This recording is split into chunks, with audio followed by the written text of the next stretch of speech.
Hello friends, నేను రాజు గారు. ఆంధ్రప్రదేశ్లో సార్వత్రిక ఎన్నికలకు ఇంకా 2.5 సంవత్సరాల టైం ఉంది. కానీ అప్పుడే ఆంధ్రప్రదేశ్ రాజకీయాలు వేడెక్కుతున్నాయి. ముఖ్యంగా స్థానిక సంస్థల ఎన్నికలు రాబోతున్నాయి. ఒకవైపు కూటమి జాగ్రత్త పడుతుంది, మరోవైపు వైఎస్ఆర్సీపీ వ్యూహాలకు పదును పెడుతుంది. ముఖ్యంగా వైఎస్ఆర్సీపీ ట్రాప్లో పడద్దు అంటూ పవన్ కళ్యాణ్ గారు, అదేవిధంగా కూటమికి సంబంధించినటువంటి పార్టీలు జనసేన, తెలుగుదేశం, బీజేపీ సంబంధించిన ముఖ్య నాయకులు పదే పదే చెప్తున్నారు.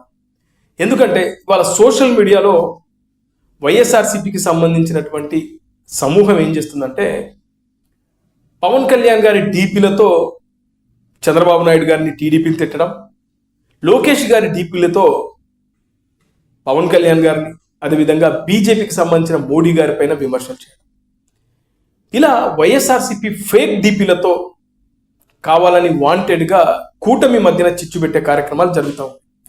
రీసెంట్గా కొన్ని బయటపడ్డాయి. అలాగే చూస్తే జనసేన పార్టీకి సంబంధించినటువంటి నాయకులు కానీ, అలాగే తెలుగుదేశం పార్టీకి సంబంధించిన ముఖ్య నాయకులు కానీ కొంతమంది ఎవరు కూడా పరుష పదజాలకు వెళ్ళొద్దు. ముఖ్యంగా మీ నోర్లను అదుపులో పెట్టుకోండి. ఇష్టానుసారంగా ఏది పడితే అది మాట్లాడద్దు. అది పార్టీలకు ఇబ్బందులు కలుగుతాయి అని పవన్ కళ్యాణ్ గారు రీసెంట్గా చెప్పడం జరిగింది. దానికి సంబంధించినటువంటి ఒక ప్రెస్ నోట్ కూడా రిలీజ్ చేశారు. అదేంటో ఒకసారి చూద్దాం. జనసేన పార్టీ నాయకులకు, శ్రేణులకు విజ్ఞప్తి. సోషల్ మీడియా వేదికగా విభిన్నమైన విషయాల పట్ల మాట్లాడే సమయంలో పోస్టులు చేసేటప్పుడు జనసేన పార్టీ నాయకులు, జన సైనికులు, వీర మహిళలు తగు జాగ్రత్తలు తీసుకోవాలని, వాడే భాష, భావ వ్యక్తీకరణ విషయంలో పరిధి దాటవద్దని పార్టీ అధ్యక్షులు శ్రీ పవన్ కళ్యాణ్ గారు దిశానిర్దేశం చేశారు. అనవసర విషయాలపై ఇష్టానుసారం భాషను ఉపయోగించి మాట్లాడడం సరికాదని స్పష్టం చేశారు.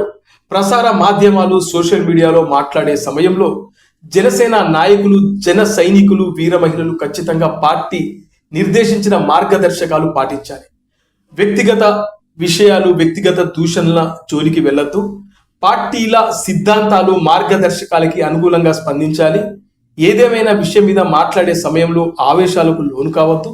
అసభ్య పదజాలాన్ని వాడద్దు. మహిళలను గౌరవించాలి. పార్టీ అంతర్గత విషయాల పట్ల సోషల్ మీడియా వేదికగా ఇష్టానుసారంగా మాట్లాడరాదు. పార్టీ భావజాలాన్ని కించపరిచేలా మాట్లాడే వారిని పార్టీ ఉపేక్షించదు. అలాగే పార్టీ క్రమశిక్షణకి విఘాతం కలిగించేలా, జన సైనికుల్ని రెచ్చగొట్టేలా వ్యాఖ్యలు చేసే వారిపై జాగ్రత్తగా ఉండండి. వారి ప్రభావానికి లోను కావద్దు. కూటమి ప్రభుత్వ స్ఫూర్తిని నిలబెట్టేలా మాట్లాడాలి. రాజకీయ శత్రువుల సోషల్ మీడియా ప్రచారం వలలో పడద్దు. పార్టీల అంతర్గత విభేదాలు సృష్టించే కుట్రలను తిప్పికొట్టాలి. ఇక పార్టీ అభ్యున్నతి, పార్టీ కోసం కష్టించి పనిచేసే జన సైనికులు, వీర మహిళల సంక్షేమం ఎల్లప్పుడూ అధ్యక్షుల వారి దృష్టిలో ఉంటుంది. సోషల్ మీడియాలో రకరకాల విష ప్రచారాలను తిప్పికొట్టండి. జనసేన పార్టీ కేంద్ర కార్యాలయం నుంచి ప్రకటన వచ్చింది. అయితే ఇది ఎందుకు వాళ్ళు రిలీజ్ చేశారంటే, రీసెంట్గా ఒంగోలు పాలిటిక్స్ మీ అందరికీ తెలుసు ఎలా ఉన్నాయో. అక్కడ బాలినేని శ్రీనివాసరెడ్డి గారు జనసేన పార్టీలో చేరిన తర్వాత కొంతమంది జనసేన పార్టీకి సంబంధించిన నాయకులు, తెలుగుదేశం పార్టీకి సంబంధించినటువంటి ప్రస్తుత ఒంగోలు ఎమ్మెల్యే దామచర్ల జనార్దన్కి అనుకూలంగా ఉంటున్నారు. బాలినేని శ్రీనివాసరెడ్డి జనసేన పార్టీలో ఆయన ఎక్కడ క్రియాశీలకంగా మారతాడో, ముఖ్యంగా రేపు వచ్చే ఎన్నికల్లో ఈ కూటమి పొత్తులో భాగంగా ఒంగోలు ఖచ్చితంగా జనసేన పార్టీకి ఇవ్వాల్సిన పరిస్థితి వస్తే మా సీటుకి ఎసరు వస్తుందని చెప్పి దామచర్ల జనార్దన్ భావించడం, తద్వారా అక్కడ బాలినేని శ్రీనివాస్ రెడ్డి గారిని జనసేన పార్టీలో ఉండకుండా బయటకు పంపించే కార్యక్రమాలు జరుగుతున్నాయని జనసేన పార్టీకి సంబంధించిన నాయకులు చాలామంది గగ్గోలు పెడుతున్న విషయం. ఈ సందర్భంగా ఒక ఎన్ఆర్ఐ, జనసేన పార్టీకి సంబంధించిన ఎన్ఆర్ఐ ఒక అతను ఒక పోస్టు పెట్టాడు. దానికి రిప్లై ఇస్తూ జనసేన పార్టీకి సంబంధించినటువంటి నాయకులు, ముఖ్యంగా పవన్ కళ్యాణ్ గారికి బాగా దగ్గరగా ఉండే వ్యక్తి, అంతేకాకుండా Ongole urban development corporation chairman ఆయన అసభ్య పదజాలాలు వాడుతూ ఎవరైతే ఆ ఎన్ఆర్ఐ మాట్లాడినటువంటి ఆ వీడియోకి ఆయన కౌంటర్ ఇస్తూ ఆయనను పిచ్చి పిచ్చిగా తిట్టిపడేశాడు.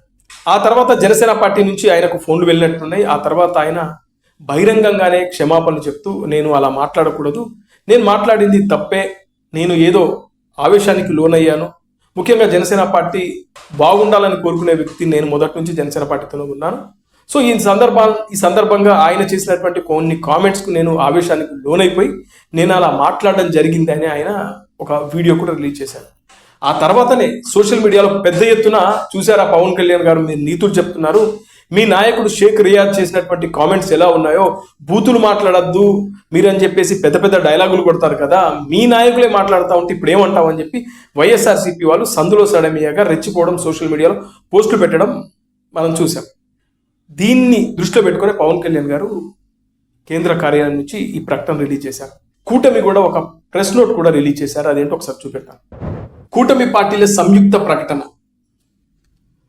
ఎన్డీఏ భాగస్వామ్య పక్షాలైన తెలుగుదేశం, జనసేన, భారతీయ జనతా పార్టీల సోషల్ మీడియా కార్యకర్తలకు, అభిమానులకు విజ్ఞప్తి అంటూ ఇటీవల మన పార్టీ అభిమానులు కార్యకర్తల ముసుగులో గొడ్డలి పార్టీ ఫేక్ అకౌంట్లు సూడో అభిమానులుగా వ్యవహరిస్తున్న విషయం మన దృష్టికి వచ్చింది. వీరు ఒక పార్టీకి అభిమానుల్లా నటిస్తూ మరో మిత్రపక్ష నాయకులను తీవ్రంగా విమర్శించడం, వ్యక్తిగతంగా దూషించడం లేదా పార్టీ ప్రతిష్టకు భంగం కలిగించేలా పోస్టులు, కామెంట్లు చేస్తున్నారు. ఉదాహరణకు టీడీపీ అభిమానిగా కనిపించే ఒక ఫేక్ అకౌంట్ చంద్రబాబు గారిని పొగుడుతూనే పవన్ కళ్యాణ్ గారిని విమర్శించవచ్చు. జనసేన అభిమానులా కనిపించే ఫేక్ అకౌంట్ చంద్రబాబు గారిని విమర్శించవచ్చు. దీంతో అసలైన కార్యకర్తలు ఆవేశాలకు లోనై మిత్రపక్షాలపై పరస్పరం దాడులకు దిగుతున్నారు. చివరకు మనలో మనమే గొడవ పడుతూ వైసీపీకి రాజకీయంగా ప్రయోజనం కల్పిస్తున్నాం. ఎన్డీఏ భాగస్వామ్య పక్షాలన్నీ కలిసి వైసీపీ వ్యూహాలను తిప్పికొట్టి కూటమి ప్రభుత్వ అభివృద్ధి సంక్షేమ కార్యక్రమాలను ప్రజల్లోకి తీసుకెళ్లాల్సిన సమయంలో మనలో మనమే విభేదాలు సృష్టించుకోవడం మిత్రధర్మానికి విరుద్ధం. నేను ఇందాక చెప్పాను కదా, ఫేక్ డీపీలతో పవన్ కళ్యాణ్ గారి డీపీలతో చంద్రబాబు నాయుడు గారిని తిడుతున్నారు, లోకేష్ గారిని తిడుతున్నారు. లోకేష్ గారి డీపీలతో పవన్ కళ్యాణ్ గారిని, బీజేపీ అధినాయకులు మోడీ గారిని తిడుతున్నారు. ఇది వైఎస్ఆర్సీపీ వ్యూహంలో ఒక భాగం అనేది అందరికీ అర్థమైపోతుంది. అందుకే జనసేన, బీజేపీ, తెలుగుదేశం ఈ కూటమి విడిపోవాలని వైఎస్ఆర్సీపీ బలంగా కోరుకుంటుంది. కూటమి విడిపోతే మనం అధికారంలోకి వస్తామనేది వాళ్ళ నమ్మకం. వాళ్ళదే కాదు, ఖచ్చితంగా నేను కూడా చెప్పగలను, కూటమి విడిపోతే మాత్రం ఖచ్చితంగా వైఎస్ఆర్సీపీకి ఛాన్సెస్ ఉంటాయి. అందుకే కూటమి విడిపోకుండా ఉండాలంటే ముగ్గురు నాయకులు, కేంద్రంలో ఉన్నటువంటి మోడీ గారు, ఇక్కడ స్టేట్లో ఉన్నటువంటి జనసేన పార్టీ అధినేత పవన్ కళ్యాణ్ గారు, చంద్రబాబు నాయుడు గారు, అదేవిధంగా లోకేష్ గారు, వీళ్ళందరూ ఒకే అభిప్రాయంతో ఉంటే కూటమిని కదిలించలేరు, మళ్ళీ అధికారంలోకి వస్తారు. మరి అధికారంలోకి రావాలంటే వాళ్ళు ఇలాంటి కుట్రలు, కుయుక్తులు పన్నాలు కాబట్టి అదే ప్రయత్నం చేస్తున్నారు. దయచేసి మీరు అర్థం చేసుకోండి అని చెప్పి కూటమికి సంబంధించినటువంటి ముఖ్య నాయకులు, ముఖ్యంగా పవన్ కళ్యాణ్ గారు లాంటి వ్యక్తి వాళ్ళ ట్రాప్లో పడద్దంటూ పదే పదే చెప్తున్నారు. ఈ రోజు కూడా అదే ఆయన మాట్లాడారు. ఇది సంగతి.